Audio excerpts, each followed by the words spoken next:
Viktor Frankl said, "Everything can be taken from a man but one thing, the last of the human freedoms. To choose one's attitude in any given set of circumstances, to choose one's way." This is Finding Human with Sue Jackson. Stay tuned for the next hour as Sue explores the human psyche, what makes us tick, and how to live better, more fulfilled and more meaningful lives. Only on 101.9 High FM. Hello, this is Sue Jackson on the Finding Human program on 101.9 High FM. I'm joined today by Avital Lang. Avital has been on my program, I think, 3 times before. If you'd like to listen to any of our previous podcasts, please look them up on High FM, Finding Human, because you'll find her very fascinating. Today, we would like to dedicate our program to Omer Smagda, who fell in Gaza on the 22nd of June. And Avital will be telling us a bit about him. But before we start that, I just want to say also that today is the Lubavitcher Rebbe, Menachem Mendel Schneersen's 30th Yortzeit, and he said that a Jew is a Jew and we must never judge. And something that he did say was, from the day I went to school and even earlier, a vision of the future redemption began to form in my imagination of the Jewish people from their final exile. And I like to think that his words are ringing very true today, that we are in the final exile. We are home, we're in Israel, and welcome to you, Avital. You are in our homeland and in Jerusalem. Correct. Hi, Sue. Nice. How are you? Your hair looks nice. You've gone very blonde. It looks lovely. Yeah, because I've gone very white. It's nice to see you, and it must be very hot there today. It is. It is very hot. But in the evening in Jerusalem, it's quite nice. There's some air to breathe. Now, will you please tell us a bit about Omer, because you know his family, and listeners would really like to personally hear about him. Yeah. So Omer is the son of Oren Smadja. And Omer was a beautiful young man, come from a very amazing family of sport people. His father was a gold medalist in judo. And his uncle, Itamar, is actually a very good friend of mine.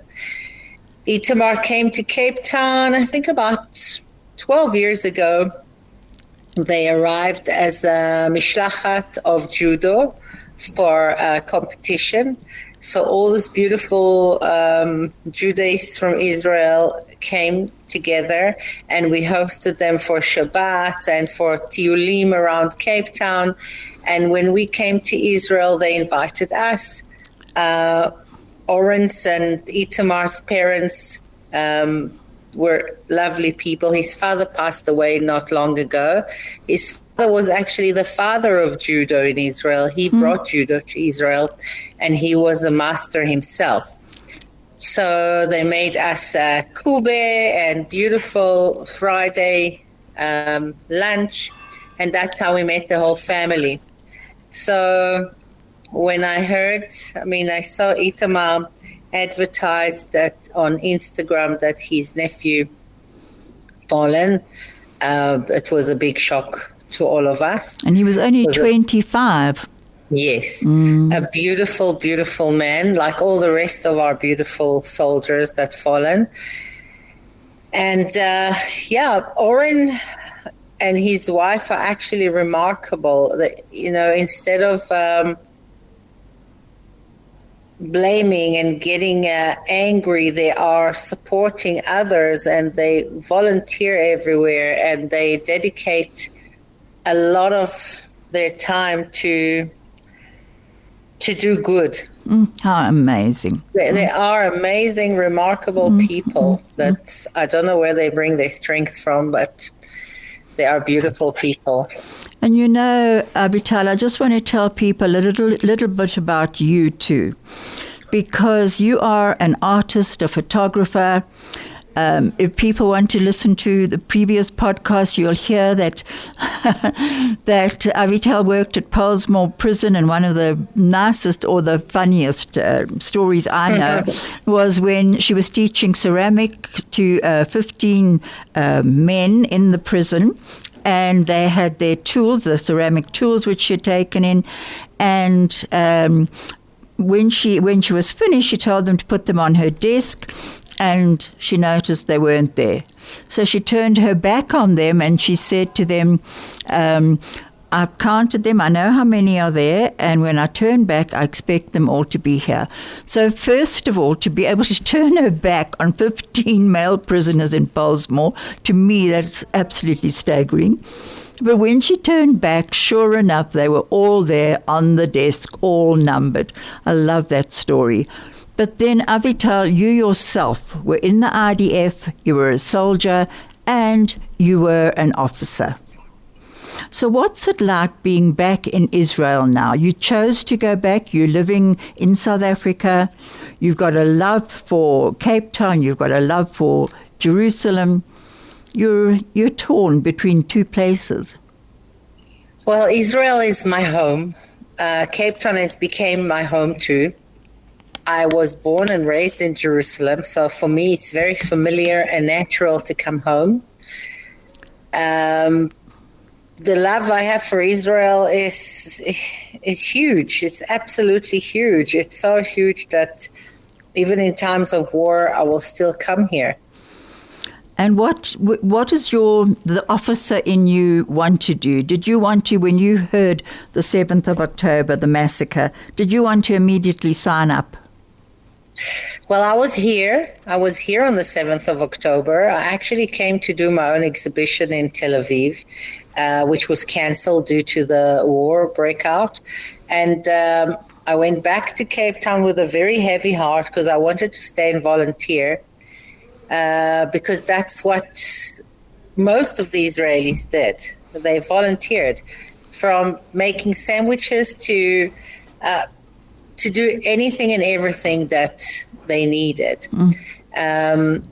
Unfortunately, I couldn't stay, but I do volunteer through Iran. Iran is first aid mental health support in Israel, and I did the course and I joined through working with my computer with people who calling for help. So that's the volunteer work I can do while I'm there in Cape Town. And I know that you said that the calls used to be about 130 a day, but they're now up to 800 to 1,000 a day. So are there a lot of people working for Iran? Just a lot of people, I wouldn't say a lot, but we are quite a great group of people, and we keep on recruiting new volunteers.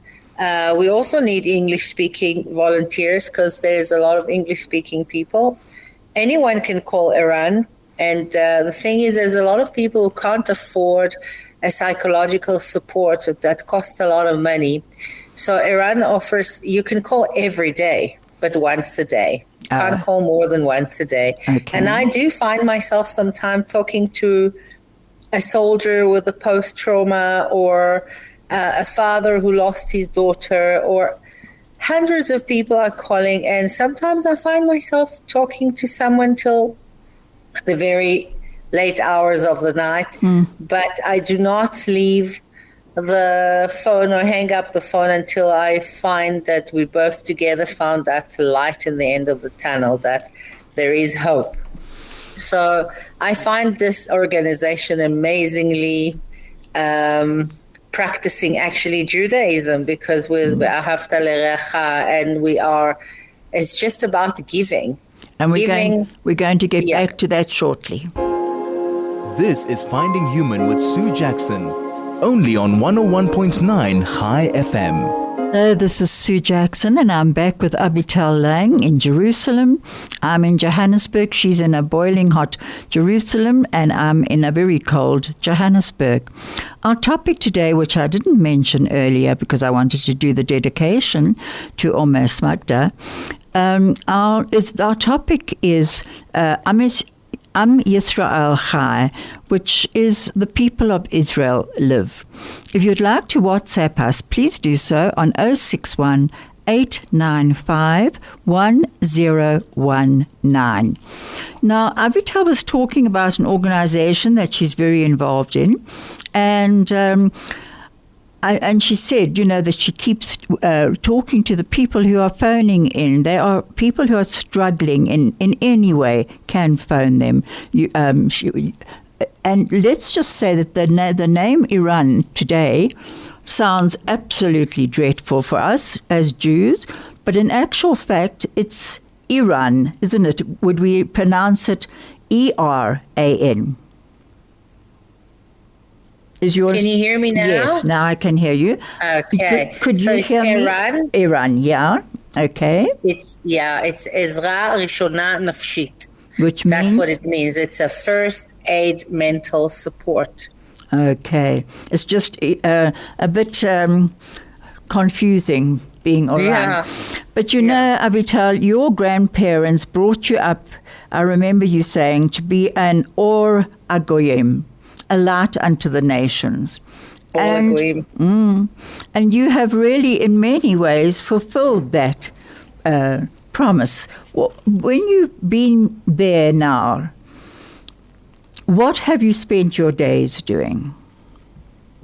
Wow. I arrived, firstly, my son is here. He's on a special program. So we haven't seen him for a couple of months. So we were looking forward to see him. And my cousin, which was supposed to get married on the 12th of October, and has been taken straight to Gaza. His wedding was canceled, so now he finally got married. Oh, good. Which was amazing. The house that we rented has got such historical, beautiful stories, and it's right next to the hostages' tent. So I walk there every day because it's close by. And in the tent there are some families of hostages who's doing their duty by turns. They, sell shirts and pins and flags to support their campaign to bring them home. And you are welcome to take a signage with one of the hostages or a few and stand outside for people to see. And on Friday, they did a beautiful Kabbalat Shabbat, which few singers came and sang beautiful songs. And it's just about togetherness and achdut and just showing them support and being with them. Because it could be your child, could be my child, could be your sister, your father. I mean, Kol Yisrael Chaverim, Kulam Biyachad, everyone's together. Absolutely. And, I think the amazing thing about the hostage families is that I read in one of the sites that a group of women were giving talks, and they all seemed to have turned back or maybe had always been. Some of them had not always been connected to religion as such. But these women that were actually talking, they all mentioned how much religion meant to them now, that they were getting comfort from that. Have you found that at all? Has anyone said anything like that? Yeah, a lot of people that survived the Nova festival has been telling the same story, that they felt more drawn to Hashem. They felt that something much bigger has saved them. A lot of people have an amazing heroic stories that are practically impossible, but in fact did happen. I listen to a lot of stories like that. And my whole extended families, everyone's volunteers. I mean, my aunt go to Yeshuvei Aza, Otef Aza, and she volunteer in picking up tomatoes and strawberries and cucumbers. I mean, she goes there on at the least kibbutz 3 times a week. Yes, my aunts do. And my uncle work with disabled children and soldiers that lost limbs because of the war. So I find that the Israelis are very big doers. They just do. They don't even, it's amazing. Like I went yesterday to do my hair. We say so pretty. My hairdresser here, name is Lior. And I said to him, why are you rushing me? He said, I'm rushing you because I'm going to the border of Gaza. I have a whole unit which I volunteered to cut their hair. And I said, how often do you do it? He said, at least once a week. Wow. He goes to different units and he showed me pictures which were absolutely amazing. He cuts their hairs for free. And, he's a father and he have children and he have to support his family. But he said that, I said, why do you do that? And he told me, I do it for my soul. That once I do that, I feel so much more energized. I feel I have a purpose. Isn't that beautiful? And I feel I have. Yeah. And it's almost as though the 7th of October, everyone united, I think across the globe, quite honestly, every Jew and every person who was behind us, whatever their religion was, the people who were as shocked as we were, but every Jew in Israel and the diaspora was called to action on Simchat Torah, whether to go into battle or to help prepare uniforms, the gear for the IDF. And I saw people packing backpacks and getting food ready. I remember seeing the one of the people who had taken up these lorries loaded with washing machines. Yes. And they put them in the field, and as the soldiers were coming out of Gaza, they were washing their uniforms and things for them. It was just so amazing. And then also a lot of the religious Jews got really involved with prayer shawls, handing out prayer shawls, talis, which are the prayer shawls, yarmulke, the skull caps, and also very involved with tzitzit, which are the phylacteries that the men wear. It was beautiful what was happening and what is still happening. I'm just going to mention also all the Jewish communities around the world has joint efforts. My son was in New York in a factory that making tzitzit, and he volunteered there with the group, and they made tzitziot to send to Israel. So I think that, it almost was like a wake-up call for every Jew around the world, no matter if you're... You've just jammed for a moment. You said every Jew? Got a wake-up call. Every Jew got a wake-up call, and I felt that Jews throughout the world were doing joint effort to help. Absolutely. And I must admit that our synagogue has been very involved. We were all given candles to light a few weeks ago and pictures of hostages and of course challah bakes, kitka bakes every week. And so everyone is really concerned about our soldiers in the field, about the hostages, and of course about our families, a lot of our families who are living over there. We are very connected. And, I think I'm a part of one of my apps is The Beauty of the Jewish Nation, I think it's called. I don't know if you've seen that app, but it's beautiful. And the one thing said, over the last 9 months, the woman who is running it said, over the last 9 months, I've had the tremendous privilege of showcasing the incredible beauty of the Jewish nation. And she said, during such a dark and difficult time for the Jewish people, we've also seen the most incredible moments of light, of achdus, unconditional love, kindness, and absolute beauty carried out by our unbelievable nation. Is that what you have seen? When you walk in the streets of Jerusalem, how do you feel? I do feel safe. Jerusalem, to me, is a home. The media is also making things much worse than they are. So if you watch the news every day from anywhere in the world, you would say, oh my God, I don't want to even be there. But the Israelis live. They continue living. Their restaurants are open. The bars are open. The people go to the Kotel. On Friday, I went to the Kotel. And the Kotel is the Western Wall, the Holy holiest. Wall, yes. I went to the Kotel and I sat with people and we made a beautiful prayer as a Kabbalat Shabbat. And I even seen a white dove standing there on the rocks. I took photos of her and walked in the street. Of course, you're being more alert and more aware.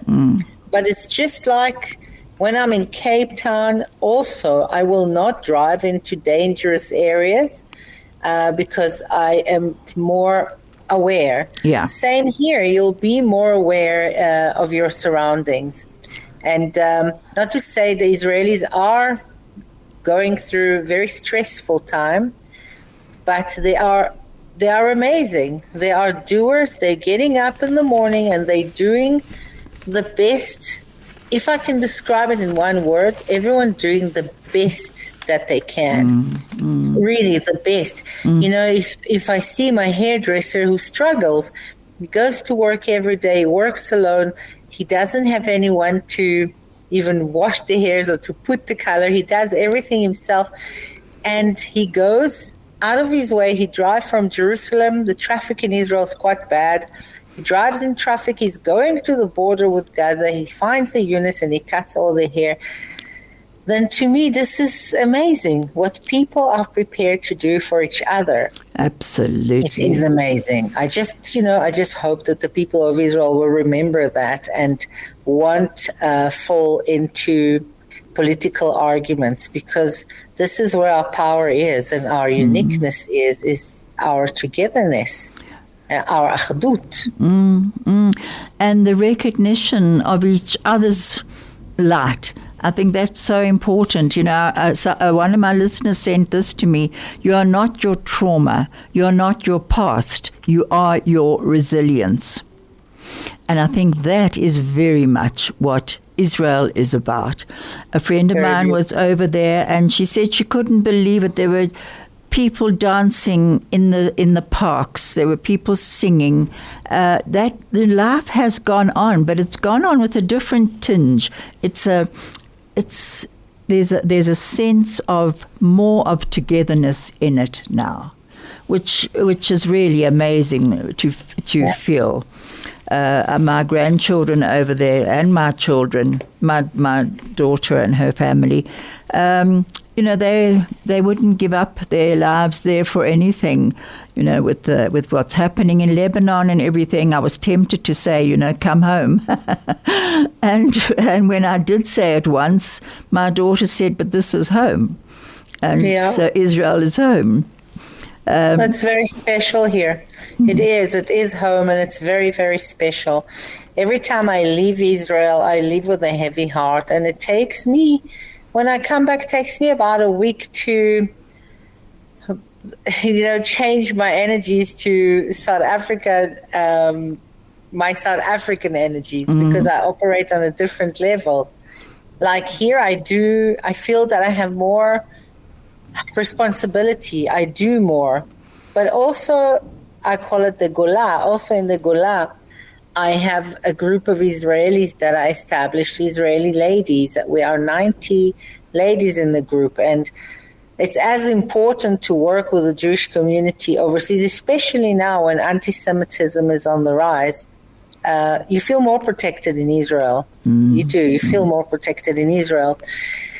But that's why I told myself, you know, I have a mission to help the Jewish community as I was a shlicha at 1996. Explain what a shlicha is to all our listeners. A shlicha, I was sent by the Jewish Agency to work with the Jewish community in Cape Town at 1996. And I don't think I ever finished being a shlicha on this emissary. I'm still am who I was sent to be. I still work with the Jewish community. I still work with the Israeli community. I still volunteer. I think it's in our nature. It is in our nature. I even made a podcast in the midst of this terrible war, just a few days after the 7th of October, when I felt that there's a very big awakening.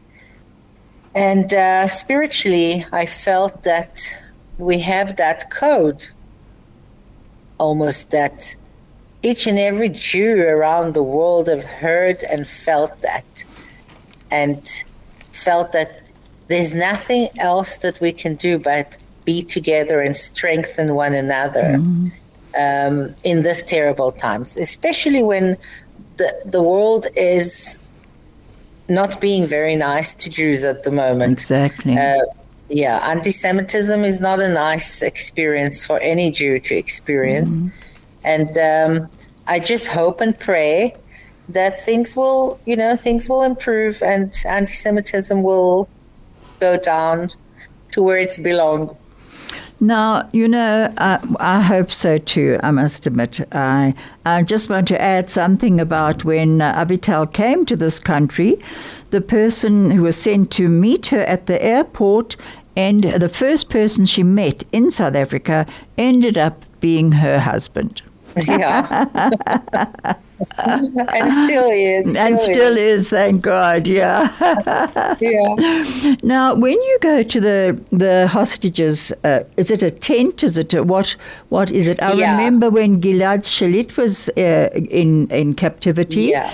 My daughter and my husband and I, we went to go and sit with his family in the tent at the time. It was outside the Prime Minister's office. Exactly. His house. Yeah, that's exactly where it is, and we are very close by there.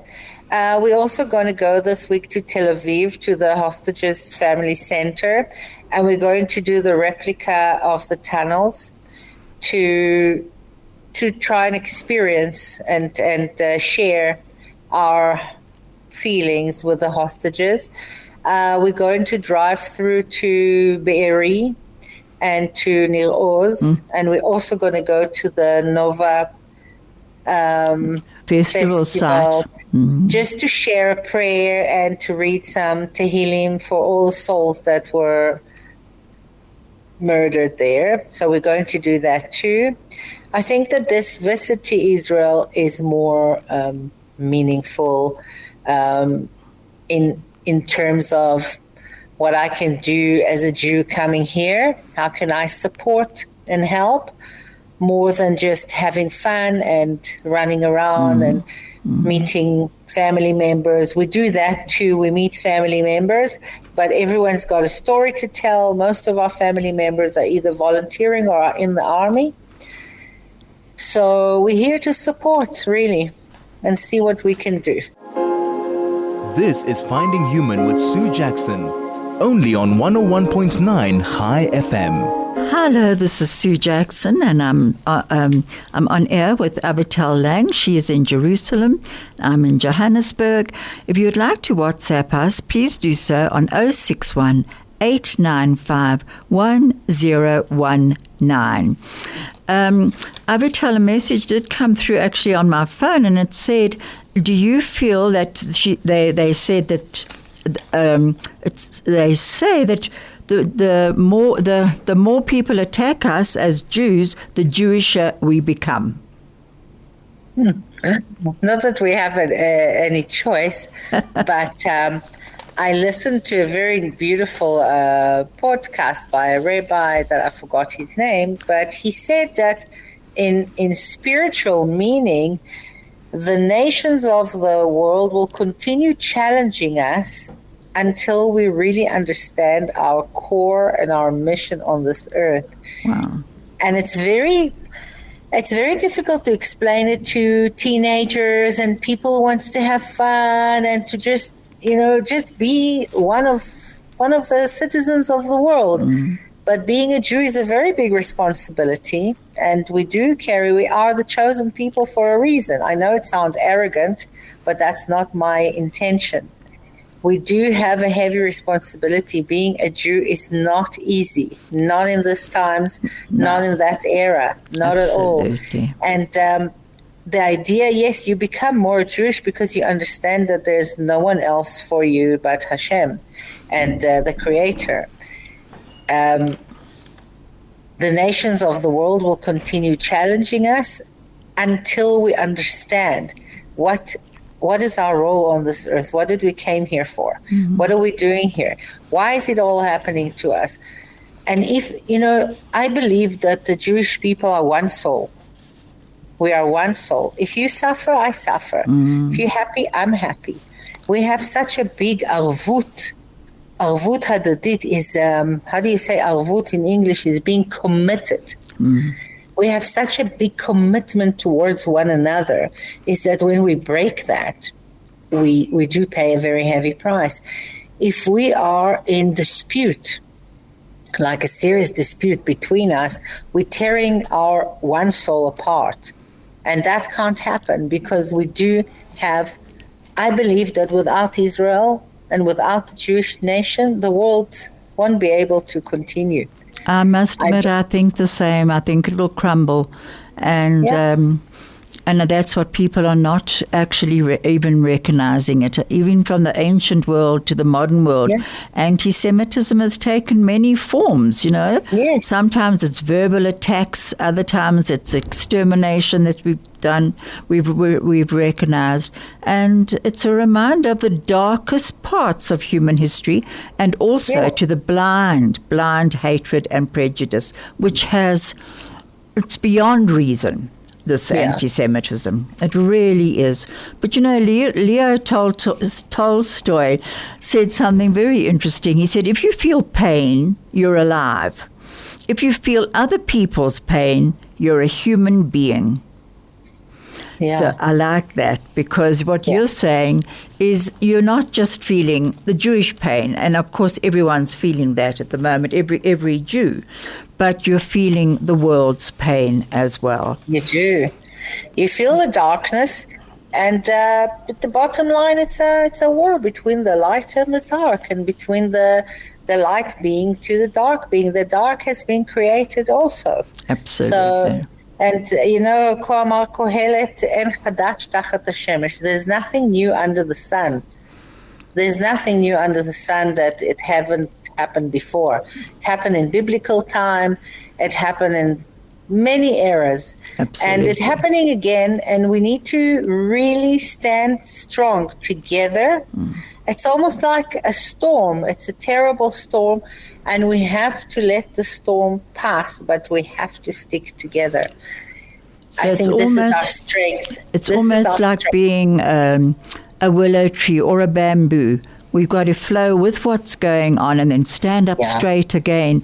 We're going to hear a very short YouTube by Douglas Murray, and he does believe in Israel and in the Jewish people, and he himself is not Jewish. Thank you, Craig. In Scripture, from the book of Ruth, you all know it. Whither thou goest, I will go, and where thou lodgest, I will lodge. Thy people shall be my people, and thy God my God. And I tell you this with utter certainty. If they keep coming for the Jews, if they keep coming for you, I'll tell you this. They may come for the Zionists. Very well. I am a Zionist.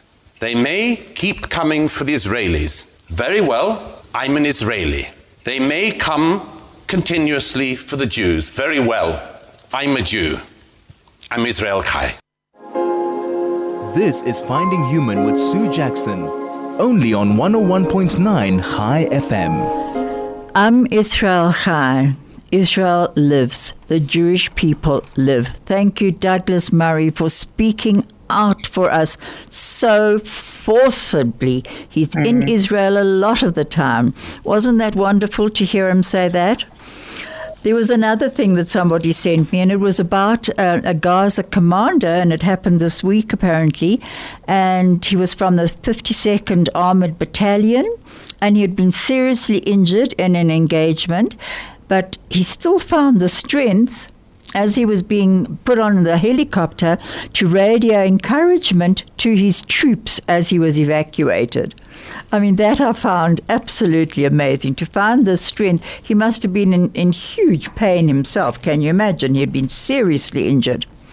Now, what I just wanted to ask from you is it says that spirituality, faith, has gained ground in Israel in the 9 months after Hamas attack. Have you found that to be true? Yes, very much so. Last night I went to buy an ice cream. Just an ice cream. And the guy that was selling the ice cream gave me this book, Hashem Loves Me, and Being Happy. Wow. All by Rabbi Shalom Arush. Yeah. But the thing is, you don't expect this. You don't expect it in a shop where you go and buy ice cream. So, Absolutely. yeah, I was quite amazed because he said to me, please take it, it's for free. And I asked him also, why do you do that? He said, how can I not? I mean, we have survived something so terrible. And when people said that Hashem was not there on the 7th of October, he said it's a terrible mistake. Not only he was there, he saved us. We could have had 30,000 people murdered. We were saved. And, I always tell myself, when it's dark, shine brighter. When it gets darker, shine even brighter. And the only way to do it, and I only talk from my own experience, the only way to do it is go out there and give something from yourself to someone else. How true. And then you shine brighter. It's got a ripple effect. It does, very definitely. This is Finding Human with Sue Jackson, only on 101.9 High FM. Hello, this is Sue Jackson, and I've been on air with Avital Lang in Jerusalem and hearing from her what it's like at the moment to be in Israel, the joy and the sorrow of Israel. And I think that is the story of the Jewish people. That is the story of Israel. It is the joy and the sorrow. I have experienced it there myself. And, I think at the moment it's really, please do me a favor. Would you watch, if you can, Sheryl Sandberg's Silence Before Screams? And it's on the violence against the woman, the sexual violence against the woman. And of course it was against the men and the young ones as well. And as horrific as it is, and I must admit, I saw quite a lot of it the other night, and those images will stay with me even, and I can't help thinking what a brave woman Sheryl Sandberg is to have gone there and interviewed people and seen what she saw. She herself said she will never be able to get it out of her mind. And perhaps when evil hits like that, and the Hamas regime and all their proxies and everyone who helped them then, it was not just Hamas, I do believe evil overtook the world on that day. But as you say, goodness prevailed. And it's strong. And it's strong. I keep hearing from people in Israel who have never put on tzitzit, which are the phylacteries, women who have never baked kitkas, challahs before, are doing it now.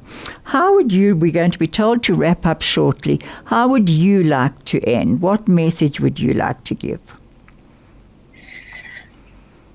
My cousin Nir has came out of Gaza. He's an officer in elite unit. And you would think, he comes out of the war, and the first thing he does, he goes and he's got a project that's called Milev Elev, and from heart to heart.